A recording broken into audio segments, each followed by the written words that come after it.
Good morning, and welcome to Redeemer Lutheran Church. I'm Pastor Gary Lodeholt. It's one of the most well-known passages in the Old Testament. In a time when the people had forsaken God in countless ways, Jeremiah called them out on it. But in the middle of all his complaining about them, he also offered the hope of a new beginning. In Jeremiah 31 through 33, we find, "The days are surely coming, says the Lord, when I will make a new covenant with the house of Israel and the house of Judah. It will not be like the covenant that I made with their ancestors when I took them by the hand to bring them out of the land of Egypt, a covenant that they broke, though I was their husband, says the Lord. But this is the covenant that I will make with the house of Israel after those days, says the Lord. I will put my law within them, and I will write it on their hearts, and I will be their God, and they shall be my people.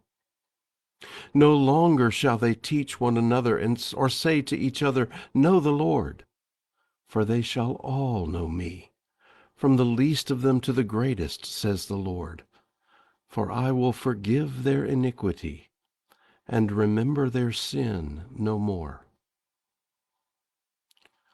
What hope there is in those words of a new beginning with God.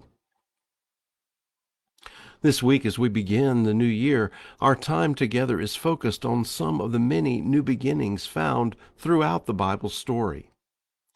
And speaking of story, today we want to look again at one of the most well-known stories or parables that Jesus told, the parable of the prodigal son. Now, the first thing to say is that growing up, I always thought that the word prodigal meant wayward. It was the story of this wayward boy who got forgiveness.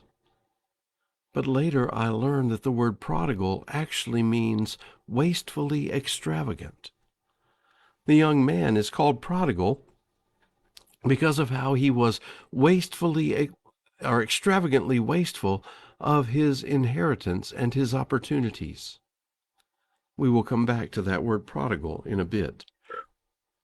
Of course, we know the story. Jewish inheritance laws in the time of Jesus meant that the oldest son inherited almost all of his father's estate. Any other children got only a very small part.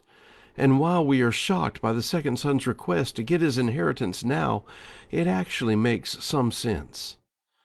There is nothing for him at home, and he needs to get on with making his own fortune. He just needs a small stake to get started. At least, that was the plan. Then he goes out and wastes it.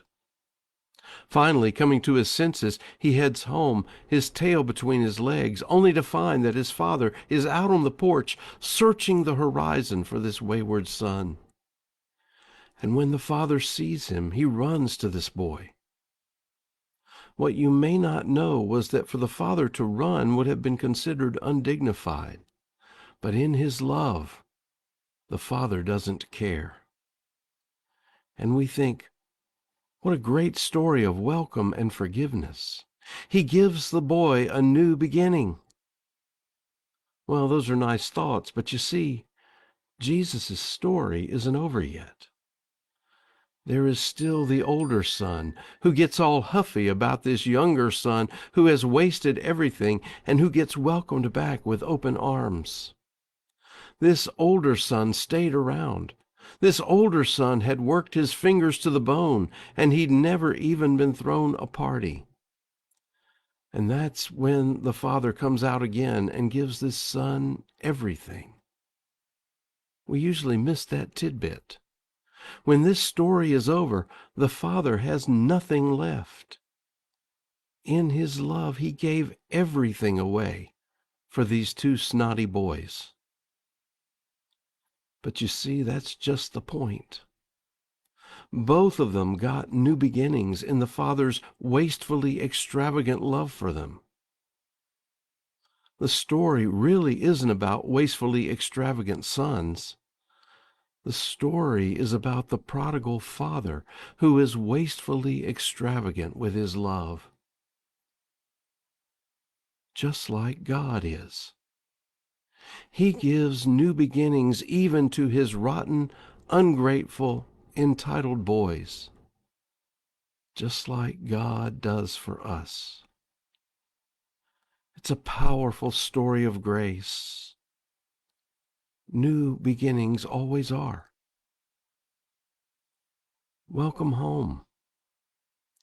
Celebrate our prodigal God. Thanks for watching, and remember to let this day belong to God.